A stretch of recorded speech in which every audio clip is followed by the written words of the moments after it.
Prezados amigos e colegas, vamos falar um pouquinho da chamada PEC da blindagem. E realmente é para blindar os parlamentares de tal forma que tudo retorne a antes de 2001. Em 2001, para o parlamentar ser processado, havia necessidade da autorização da sua casa, seja da Câmara dos Deputados ou do Senado Federal. Sabe quantos parlamentares foram processados? Um. Desde 1988, pela pesquisa que eu fiz, um parlamentar foi processado perante o Supremo Tribunal Federal. E havia parlamentares investigados por homicídio, estelionato, tudo quanto é crime que vocês possam imaginar, havia parlamentares sendo investigados. Só que, por razão de corporativismo, acabavam não sendo processados. A partir de 2001, nós tivemos uma alteração constitucional e a situação mudou, se alterou drasticamente. O parlamentar seria processado perante o Supremo Tribunal Federal, a denúncia era recebida, era informada a casa respectiva, e partido político com representação na casa poderia pedir a sustação do processo, suspensão do processo, enquanto o parlamentar fosse parlamentar, enquanto estivesse no mandato. Por maioria absoluta dos componentes da casa, esse processo seria sustado e só recomeçaria se o parlamentar deixasse o cargo. Era essa a regra até então existente. Os parlamentares resolveram alterar essa regra, não só essa, mas algumas outras, e piorar significativamente a questão da impunidade no Brasil. Agora, para que o parlamentar possa ser processado, há necessidade de autorização da sua casa respectiva, por votação da maioria absoluta dos membros, ainda em votação secreta. Não quer nem dar os nomes, não quer nem mostrar a cara, porque o corporativismo, sem dúvida nenhuma, vai imperar como imperava anteriormente.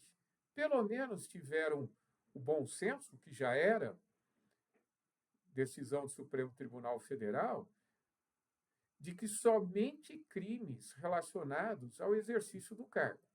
Então, se for tráfico de drogas, não, homicídio, não. Agora, crimes como corrupção, quase não tem, né? Peculato, lavagem de dinheiro relacionada à corrupção, organização criminosa relacionada a esses delitos, só com autorização da casa. Senão, o parlamentar não vai poder ser processado. Isso tudo, e aí eu até dou razão aos parlamentares que votaram nesse sentido, só que eles melhoraram de uma forma e pioraram outra, por conta de alegadas perseguições do Supremo Tribunal Federal. Nós realmente tivemos diversos parlamentares processados, e no meu modo de ver, injustamente. Alguns por crime contra a honra, deveriam ser processados por crime contra a honra, praticaram crime contra a honra, ameaça, e acabaram sendo processados e condenados por abolição violenta do Estado Democrático de Direito. Tivemos atos de 8 de janeiro em que o direito penal do inimigo rolou solto. Tem um artigo sobre isso escrito na rede, inclusive vídeo também no meu canal do YouTube, que eu falo sobre direito penal do inimigo, falo sobre todos esses crimes também. Basta pesquisar na rede, está na minha página no YouTube, no Estadão, na Jus Brasil, no Twitter. É só dar uma olhadinha que vocês vão encontrar no meu canal, esse canal, que eu também vou colocar no meu vídeo, Justiça Acima de Tudo. Quem tiver interesse, está tudo lá, os artigos que eu escrevi sobre isso. Mas voltando ao tema. Então, hoje, o parlamentar, só com autorização da sua casa, ele vai poder ser processado. Sem dúvida nenhuma, vamos voltar ao que era antes de 2001. E o corporativismo vai imperar, o corporativismo vai rolar solto, como era antigamente.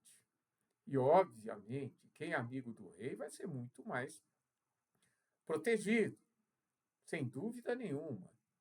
Vai praticar esses crimes e, como o sistema está a seu favor, tem maioria na casa e vai ficar por isso mesmo. Agora, quem é inimigo do rei, aí realmente vai ter um problema, porque vai ser processado, vai ser dada autorização para o processo, mesmo que deixe o cargo, continua a ser processado perante o Supremo Tribunal Federal, se houver relação com as funções exercidas.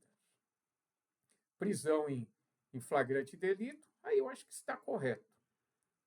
Pode ser preso em flagrante delito por crime inafiançável, aqueles previstos na Constituição Federal, crime hediondo, tráfico de drogas, tortura, todos os crimes tidos como inafiançáveis pela Constituição Federal e não pelo Código de Processo Penal, apenas, né? Porque às vezes está no Código de Processo e também está na Constituição Federal, acabando com uma divergência doutrinária e jurisprudencial existente.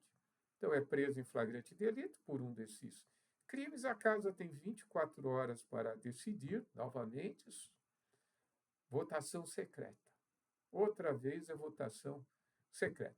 Qualquer medida cautelar, mesmo que o parlamentar deixe o cargo, estiver relacionado com o exercício das funções, ou tiver qualquer outro processo que não seja relacionado com o exercício das funções, mas só perante o Supremo Tribunal Federal.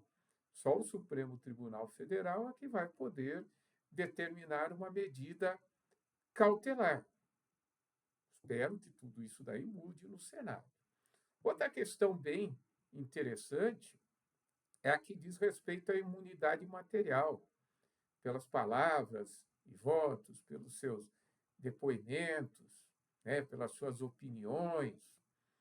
Prevalecia no Supremo Tribunal Federal o entendimento que eu, inclusive, defendia, é que havia necessidade de estar relacionado com o exercício da sua função. Então, o parlamentar poderia estar na tribuna, poderia dar uma entrevista, poderia estar na rua, se desse uma opinião, uma palavra, um voto relacionado com o exercício das suas funções, ele tem indeniidade material. Não poderia ser processado criminalmente ou civilmente, porque a Constituição lhe protegia. Agora, ficou no dispositivo, que já foi aprovado em 2 turnos na Câmara dos Deputados, que é por quaisquer das suas opiniões, palavras e votos, e se houver isso, se a pessoa tiver que ser processada, vai ser perante a sua casa, na comissão de ética, na comissão de disciplina, por uma infração ético-disciplinar. Eu, sinceramente, discordo totalmente. Por que a pessoa pode ter autorização para xingar alguém? Xingar a mãe de uma pessoa. Se for falar, olha, a pessoa foi desonesta, a pessoa fez isso, fez aquilo, se tiver no exercício das suas funções, não tem problema nenhum. Mas xingar a mãe da pessoa, ameaçar a pessoa, isso daí, para mim, não é opinião, palavra e votos, para mim é crime. Porque a honra da pessoa, a imagem da pessoa, a tranquilidade da pessoa também são direitos fundamentais. Então, se nós tivermos a interpretação sobre a imunidade parlamentar e o direito fundamental da pessoa, a preservação da sua honra, da sua imagem, no meu modo de ver, o direito fundamental prevalece. Eu acredito que o Supremo Tribunal Federal vai acabar decidindo nesse sentido, porque não pode existir nenhum direito absoluto. Nem o direito à vida é absoluto, pode se matar em legítima defesa, no estrito cumprimento do dever legal, no estado de necessidade. Por que um direito parlamentar vai ser absoluto? Não existe. Então, acredito que o Supremo Tribunal Federal vai voltar a entender dessa maneira. Então, essa PEC, para mim, é um retrocesso, vai ter de ser aprovada no Senado Federal. Eu acredito que algum desses dispositivos não será. E o mais importante que ficou de fora é acabar com a perpetuação da competência do Supremo Tribunal Federal para julgar o parlamentar que deixa o cargo, quando a infração estiver relacionada com o exercício das suas funções. Porque o parlamentar vai ter que estar com a espada de Damocles sobre a cabeça. Ele vai ficar com essa espada durante toda a sua vida.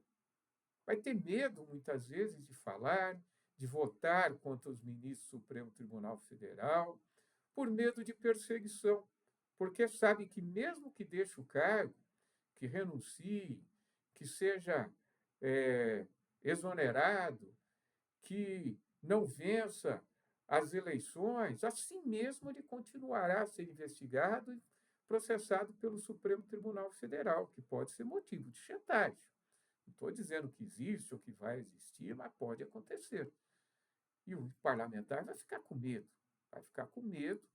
e muitas vezes acaba votando contra uma medida a ser implementada contra o ministro do Supremo Tribunal Federal, o que não é nada bom. Por outro lado, para aquelas pessoas que, vamos dizer que são amigos do rei, essas pessoas podem ser protegidas, acabam sendo protegidas pelos próprios colegas, próprios parlamentares. Então, eu sempre digo o seguinte: se a pessoa é amiga do rei, ela se dá muito bem. Se ela é inimiga do rei, ela se lasca. Então, se nós terminássemos com a prerrogativa de foro, limitasse essa prerrogativa de foro a pouquíssimas pessoas, e se acabasse com essa perpetuação da competência do Supremo Tribunal Federal, todos esses problemas seriam resolvidos. Agora, aumentar a prerrogativa de foro não é nada bom. Então, isso que deveria ter sido feito não foi. Resolveríamos todos os problemas. Eu dou um exemplo: eu tenho prerrogativa de foro, ser julgado pelo Tribunal de Justiça. Eu abro mão. Eu abriria mão, muito embora a prerrogativa seja do cargo, eu não posso abrir mão da prerrogativa que diz respeito ao meu cargo. Se eu pudesse, eu abriria. Ela realmente ela pode proteger as pessoas que têm prerrogativa de foro, que exercem determinados cargos de relevância, contra investidas criminosas, contra perseguições políticas. Só que o que ocorre no Brasil não é isso. O que ocorre no Brasil é impunidade em razão da prerrogativa de foro. Quantos processos não prescreveram no Supremo Tribunal Federal? A norma agora fala que fica suspenso. Se não é dada a autorização, vai ter que ser decidida em 90 dias, o prazo prescricional vai ficar suspenso.